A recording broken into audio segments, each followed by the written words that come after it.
What is up everyone? In this video we're going to be taking a look at the Topo Athletic Cyclone running shoe. Hey guys, what's up? And welcome back to 40 Runs. How are we all doing, people?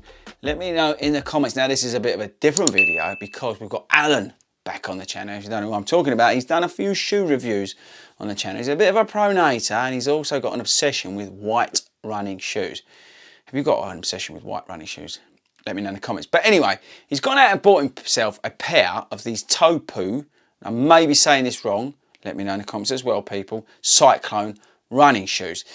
I said to him, Al, why don't you do a video? And I think actually, secretly, he wants to do more shoe reviews, and that's why he's buying more of these shoes and he's doing more shoe reviews, because I think he just likes doing shoe reviews.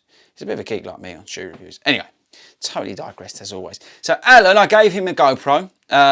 Again, I think dangerously he's going to be buying his own, so watch out YouTube. He might even be starting his own YouTube channel. Get ready for it. But he's gone out and he's filmed a review. So this is Alan's review of the Topo Cyclone.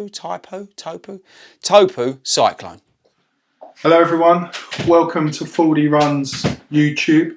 My name's Alan and I'm here to do another guest shoe review. This time I will be reviewing the Topo Cyclone. It's a relatively new shoe to the UK. For those of you that have not come across the Topo range, it comes from a guy called Tony Post. He was the chief exec and the brains behind the Vibram shoe. And he set up Topo in the last few years to in effect bring about his own designs into his range. So why this particular shoe? As you can see, it's white, and I love a white shoe. I think they look so fresh when they come out of the box and you lace them up, and they really stand out on race day photos, if any of you remember what that is. Other reasons I was kind of drawn to this shoe, they are marketed for their anatomical design, a very wide toe box, and I've got very wide feet, so I'm often stressing about whether to go up a size or to find shoes that have wider fit, so they seem to tick that box. And also, given the heritage of the shoe, Topo focus very much on low drop, and at 5mm, this is one of the highest low drop shoes in the range. And it felt like, as a lightweight trainer, it was a complementary shoe to my Brooks Elite 2 that I'll be using for my Dawn marathon in a couple of weeks' time. So, a few things about the shoe. They come in at around 120, 125 pounds in the UK. They are a lightweight shoe. They're marketed as being for anything from 5k up to half marathons. In terms of weight, for a UK 8, they come in at 224 grams. This is a size 12, so a little bit heavier. Again, in comparison to my Brooks carbon plated shoes that some of you may have seen me run a half marathon just before Christmas, they come in at 215. So there's very similar weight comparisons. And given their price, I thought it was worth a try as a complementary shoe to the Brooks that I'll be running my marathons in this year. As I said, the stack height is 28 at the heel to 23 at the toe, giving you a 5mm drop in total. It's a very breathable, lightweight, single piece engineered mesh upper.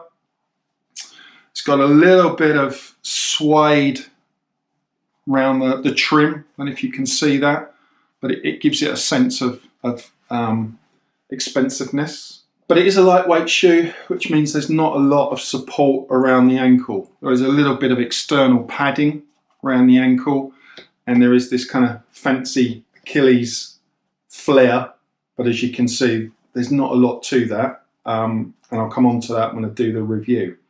They are marketed as being a firm ride for the lightweightness, but actually I found that not to be the case when I took them out for some of my runs this week.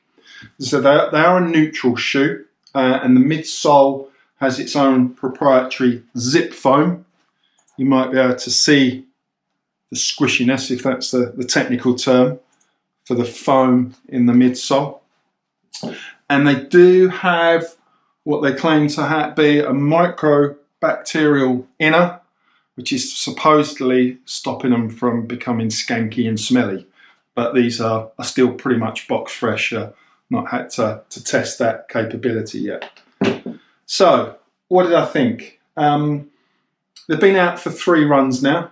To come out for a pretty standard 5K, did a slightly longer slow run, and today put them through their paces on a tempo 7 mile, put some lactic acid in my legs just before the marathon, and then dropped them back to marathon pace for the final 3 miles of my run. First observations, as I said, super light, and I thought they were going to be a really good complementary trainer to kind of eke out the miles during marathon training. However, some reservations. First of all, this lack of support around the ankle does mean it takes a little bit of getting used to in terms of getting the fit right. So the lacing mechanism does pull tight. It's not very well padded, and that's what you'd expect on a lightweight shoe. So you have to be careful about getting the tension right, so you don't, lock it down so tight that you immediately create numbness in your feet. But it took a couple of goes to get the tension right, and even then on my left foot, this one, it still felt slightly loose. And of all the shoes I use, I do have a slightly smaller left foot, so I am conscious that fit can feel very different between left and right. Into the run, the toe box worked well, gave plenty of room.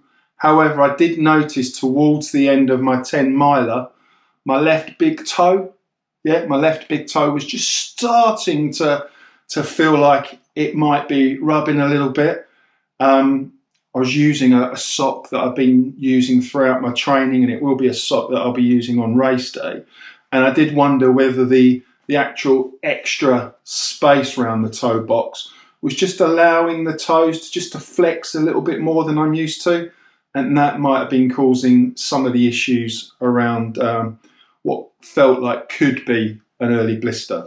Having given it 3 runs now, I probably would stick to the shorter, faster runs. Certainly putting it through the 5K paces and the tempo runs today. The lightweight certainly supported the speed work that I was trying to get out of the shoe. But it didn't quite have the snap that I would have thought of and expected from a shoe that was claiming to have a firm ride. So it certainly feels softer to me, and it could be that I've just got used to starting to training much firmer shoes and carbon plates. So give it the benefit of the doubt on that one. In terms of breathability, very good. I have noticed that some reviews in the States where they're running regularly at minus temperatures, you'd need a thick pair of socks, because that breathability comes with a problem in terms of your feet getting cold if it really starts to drop to minus temperatures. But overall, I think, I will stick with it. It's a lightweight shoe. I like to train in lightweight shoes now. The cushioning felt just about right for a 10K or perhaps an 8 to 10 miler, but I probably wouldn't want to take it out regularly for those long runs, those 16, 18, 20 mile runs. Certainly after my tempo run, when the lactic acid was there in my legs, the lightweight didn't feel there, and the responsiveness didn't feel there, and the cushioning wasn't quite there. So I think when you're running on tired legs, you do need the support around the ankle. You do need a little bit more cushioning, and that will support you on the long runs. But first impressions, room for improvement is probably what I'd say. I was offered a chance to try it an earlier version of a Topo shoe about 15 months ago at an independent retailer, and at the time they felt and looked a little bit cheap, and I'd just come off a bad experience with an unknown brand that didn't last, so I was reluctant to make the commitment there. I think this shoe is an improvement on what I tried then in that shop. It is designed as a lightweight speed shoe, and I'm going to put it through its paces for a little bit longer yet before coming to a definitive decision. But it's certainly got some advantages, albeit, you know, for those of us that are moving into marathon season, there are some issues I'd like to see perhaps improved in a next version. So I hope that's been informative. If Chris hasn't already said it, don't forget to smash out the subscription button, and we'll see you all again soon. So there you go, people. That is his impressions. Interesting review, no? Let me know in the comments. Do you have a pair already? I'd be very interested to know. Thanks, Big Al. We're getting back on the channel soon, and if you want to do a shoe review, maybe you've gone out and bought a new pair of shoes and you want to review them, just get in touch via the website. I'm always happy to have new people reviewing shoes on the channel. But that's it from me, guys. I'll catch you later.